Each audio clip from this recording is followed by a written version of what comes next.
ராகுல் சொன்னபடி மோடி வெல்ல முடியாதவர் அல்ல.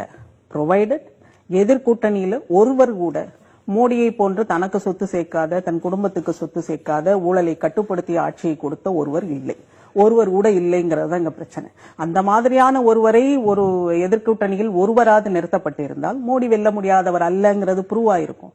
இங்க அந்த மாதிரியான நிலையில அதிலிருந்து வருகிறது மோடி சொன்னது உண்மைங்கிறது. மோடிக்கான ஆதரவு அலை, பிஜேபி அரசுக்கான ஆதரவு அலை எங்கிருந்து வருது? எதிர்கூட்டணியை பார்த்து இந்த பக்கம் ஆதரவு அலை அதிகமாக வருகிறது. UPAயின் 10 வருட ஆட்சியை நாம பார்த்தோம். எத்தனை சீர்கேடுகள், எத்தனை ஊழல்கள், எதை தொட்டாலும் ஊழல். இன்று வரை அத்தனை ஊழல் வழக்குகளும் நடந்துகிட்டு இருக்குது. எந்த ஊழல் வழக்காவது முடிவுக்கு வந்திருக்குதா? ராகுல் காந்தி, சோனியா காந்தி மேலேயே நேஷனல் ஹெரால்டு இது இருக்கு. அதனுடைய வரலாறு எடுத்து பார்த்தா எவ்வளவு மோசமான ஒரு விஷயம். தியாகிகளுக்கான இதை நீங்க உங்களுக்கான சொத்தாக மாத்தினா அது எவ்வளவு பெரிய இது. நீங்க இந்தியாவின் ஆன்மாவை பற்றி பேசுகிறீர்கள். இந்தியாவின் ஆன்மா எதுல இருக்குது? இந்த மாதிரி சொத்துக்களை ஊழல் செய்யறதுல